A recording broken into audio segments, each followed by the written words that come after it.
Welcome to view point. Target Iran. Netanyahu కొత్త కూటమి ప్రకటన. ఇరాన్, ఇజ్రాయెల్, అమెరికా దాడులు కొనసాగుతున్న వేళ ఇజ్రాయెల్ ప్రధాని బెంజమిన్ నేతన్యాహు సంచలన వ్యాఖ్యలు చేశారు. ఇరాన్కు వ్యతిరేకంగా కొత్త కూటమిని ఏర్పాటు చేసుకున్నట్లు ప్రకటన చేశారు. అయితే కూటమిలో దేశాల పేర్లను మాత్రం వెల్లడించలేదు.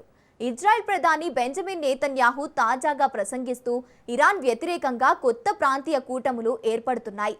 ఇజ్రాయెల్ పక్కనే ఉన్న దేశాలు సహా పలు దేశాలతో కొత్త కూటములు కుదుర్చుకుంటున్నారు. త్వరలోనే ఈ ఒప్పందాల గురించి మరింత వివరంగా చెబుతాను. ఖచ్చితంగా ఆ కూటమి ఇరాన్కు వ్యతిరేకంగా పనిచేస్తుంది అంటూ సంచలన వ్యాఖ్యలు చేశారు. అయితే ప్రస్తుతం కూటమిలో ఉన్న దేశాల పేర్లను వెల్లడించలేదు. అయితే ఇరాన్ సైనిక అణు ఆశయాలపై ఉన్న ఉమ్మడి ఆందోళన కారణంగా ఇజ్రాయెల్, అరబ్ ప్రపంచంలోని కొన్ని ప్రాంతాల మధ్య సంబంధాలు బలపడుతున్నాయని నేతన్యాహు వ్యాఖ్యలు సూచించారు. ఇక యుద్ధ రంగంలో సాధించిన ప్రధాన విజయం నేపథ్యంలో ఈ సంప్రదింపులకు ఒక విస్తృత వ్యూహంలో భాగంగా ఆయన అభివర్ణించారు. ఇరాన్ అణు కార్యక్రమం, బాలిస్టిక్ క్షిపణి సామర్థ్యాలను ప్రస్తావిస్తూ మేము గట్టిగా దెబ్బకొట్టి 2 అస్తిత్వ ముప్పులను దూరం చేశాము అని నేతన్యాహు అన్నారు. ప్రస్తుతం కొనసాగుతున్న ఆపరేషన్లు అటువంటి ఆయుధాలను ఉత్పత్తి చేసే ఇరాన్ పారిశ్రామిక సామర్థ్యాన్ని మరింతగా దెబ్బతీశాయని ఆయన తెలిపారు.